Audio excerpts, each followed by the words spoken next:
so it looks to be a top 45 or 50 class. Matt Rule should close well. The guy has tremendous respect across the country, and I would be surprised if he's not going to do a credible job there in Baylor.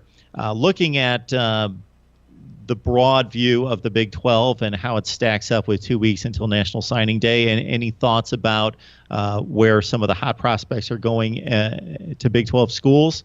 I think we're looking at a transition where the Big 12 is going to be one of the odd man out with the conference, with the Power 5 conferences. You look at what OU has right now, what Texas has.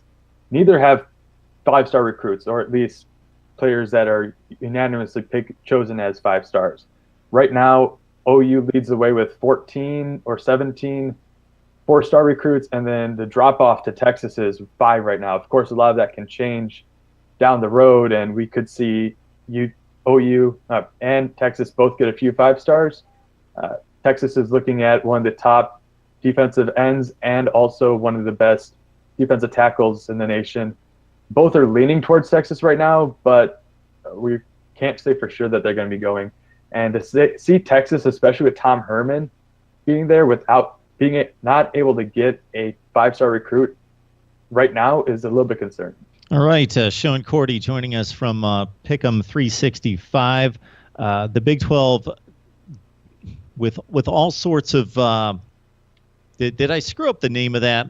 Yeah, it's Sick'em, like the Sick'em Bears. Sick'em 365.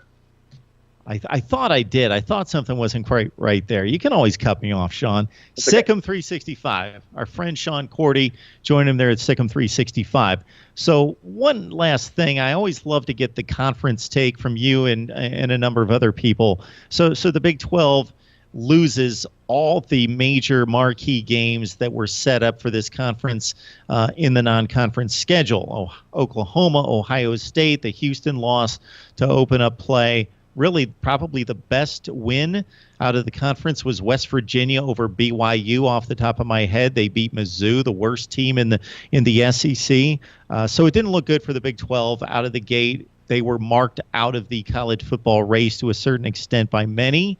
And Oklahoma obviously played its way back into the conversation, just annihilating the conference. But once you've lost 2 out-of-conference games, then you can only prove so much against a league that's supposed to be weak. But then we get to postseason play. Sure, West Virginia didn't look good. TCU lost to a Georgia team that you would expect. It was a competitive game, nothing wrong there. But Oklahoma takes on Auburn. And sure, they should win that game, but they're only a 2 or 3 point favorite. They dominate the second half. Baylor, we mentioned the game against Boise State, looking very impressive as a 7 or 8 point underdog. Oklahoma State annihilates the team that goes to the Pac-12 championship game in Colorado. And Kansas State takes on a Texas A&M team that, sure, was 8-4, lost 4 games, but that's a like-seeded matchup. That's a fair matchup, and Texas A&M is loaded with talent. Kansas State wins that game. A Wildcats team that, as we typically joke, is undermanned, doesn't have the athletes, but they go out there against Texas A&M, and what do? They knock them off. So it was an impressive showing all in all for the Big 12. You look at the first few games, the first 3 games of the season, OU looked like they wouldn't even be that much of a bowl-eligible team. But you have to consider they're playing 2 of the top teams in the nation and lost. And then they started improving once they finally clicked together. And then, of course, the rest of the conference kind of fell off the cliff. Unlike OU is the opposite thing for the rest of the teams. But, I mean, I'm most impressed with Oklahoma State winning their game against a top 10 Colorado team, 38-8, I believe the score was. And you had James Washington go for over 100 yards on a touchdown. Mason Rudolph for over 300 yards, 3 touchdowns. Justice Hill had a touchdown and over 100 yards. Those triplets look like the future of the Big 12 right now, and I really think that the conference should be put on watch from those 3, especially with Washington and Rudolph coming back for next year for their senior years. That's really impressive to me, and I'm most interested to see how that game would have worked out had Colorado been the Pac-12 champions and then possibly Washington be the ones that Oak State plays anyways. I don't know if that would have happened the same way, but honestly, I think Colorado was a little bit overrated.